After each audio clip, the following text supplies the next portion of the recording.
This is Joe in Phoenix, Arizona, home of some of the hottest golf in the world. It's time for me and my golf TV's swing analysis. I'm ready to take charge of my game.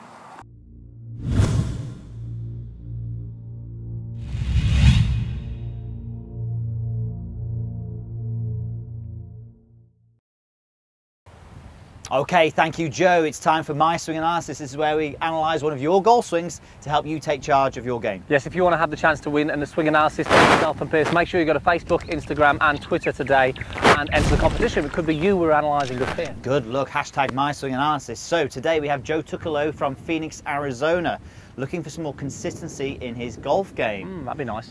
Should we go and see him? I'll tell you what we'll do, Andy. Should we actually go to Arizona in November? November, we'll go. Yeah, so we'll see you in November. Joe, we actually will be there in November, hopefully. More consistency in the game. So Andy, let's have a look at the golf swing and see what we can do. I think we're going to be looking more on a contact point of view with this. So let's start from the front-on view first of all. So nicely, he's getting some night practice in there, Andy. You know, burning the candle, love it, love it, love it.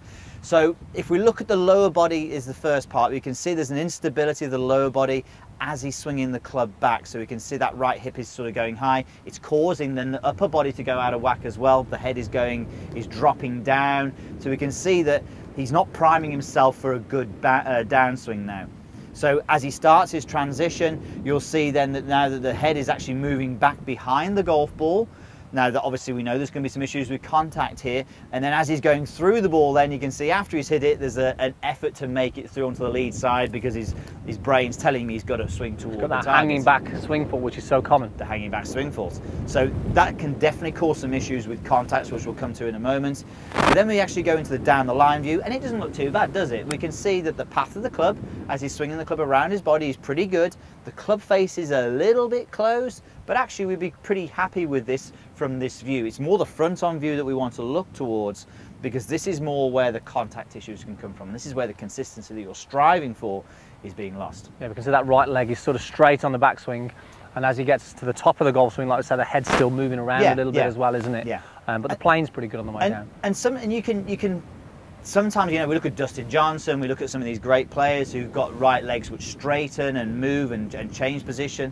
That's fine, but they're great players and they create good downswings. Now, if you've got a downswing which isn't efficient, isn't consistent, then we need to look at that, don't we? Yeah, and we want it stable. I mean, there's again, you know what? There's lots of times, Pierce, when we've told people to straighten that leg. But as long as things are working in order, you know, we don't want people straighten the leg. It means they're going to lose stability. So as long as other things are there, that's the important thing, really. Okay, so we need a drill for the backswing to get that stability in the lower body and get that good wind up, and then we needed a drill for the downswing. And we've got quite a funky way of doing it this time, haven't we? Well, yeah, definitely. So I think the first thing is really we need to create some stability. So we're going to ask Joe to maintain an element of flex in that trail side. So we're going to set up to the golf ball, okay, on the tightrope here, so left foot behind the right foot. A bit breezy here today, so I might have a bit of trouble with We ordered the wind especially to try and push him over. So what I'm going to do here, I'm going to get my posture, a little bit of flex in the trail side. As I swing back now, I'm going to really work hard at maintaining that flex. You can see it's quite challenging here.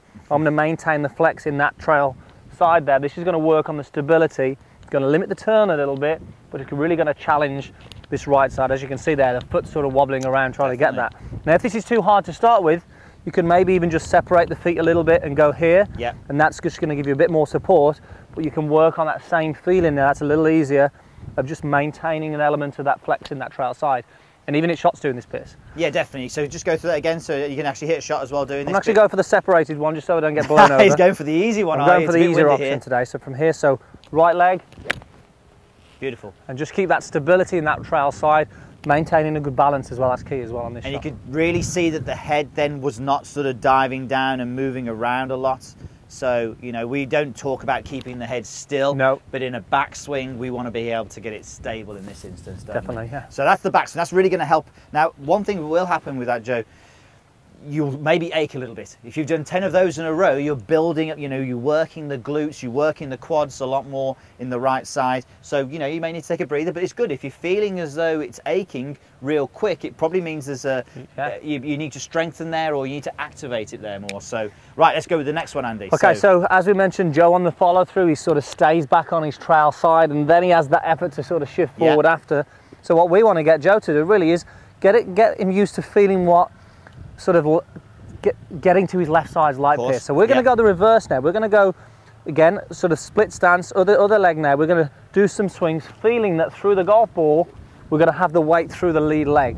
So again, we want to finish with all that weight on that lead leg for you, Joe. So getting you planted with this is really going to help. Again, challenging the lead side, you're going to feel some muscles ache here, but a great way for you to finish loaded on this left leg and really feeling that you're onto this side. Okay, let's see you hit a shot doing this then. So the big key is, as you said, Andy, is to make sure the head does not drift back. The head is going to be moving over the lead side. We don't want this sort of movement. You can see that's what Joe tends to do there. So nice and stable, feeling as if we can just keep that weight into that lead side.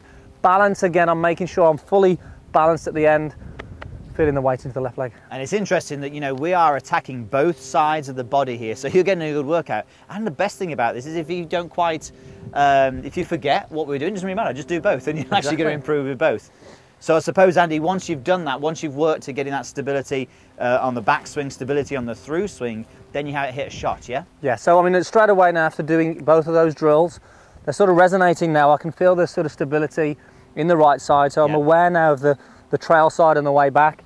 And then I'm aware that I want to shift that weight into the lead side and feel like I'm planted and finished onto that left leg. By doing the drills, you're almost wakening up the muscles, aren't you? Sort of activating them. We're talking about activating the glutes a lot. I mean, this can actually go a long way to doing that. Okay, so we want to make sure that when you finish then, Joe, we want to make sure that you're into the lead side. You should be able to even tap the trail foot when you finish as well. Yeah, we were saying, you know, when we looked at the swing as well, we were actually discussing whether it would be a good idea to actually walk after it, do a Gary Player and walk after the golf ball. I mean, that actually can work really well as well. Okay, so let's just see if I can put both those into action. Good stable trail side and then a good finish onto the left leg. I think you found a new drill. And again, I can have a pace after it. Nice little draw down the fairway. Very nice, very nice. Okay, so I hope that helps you, Joe, at home. Please let us know how you get on with that. And guys, hope that helps you there. You may have spotted something that you do that you can work on. Please subscribe to the channel if you don't already. Click the link below and give us a thumbs up and comment down below. We'd love to answer any questions you have on that. Absolutely. Now, guys, if you slice the golf ball, there is help out there in our 4-part video series. Click on the link here. Go and have the 7-day free trial at meandmygolf.com.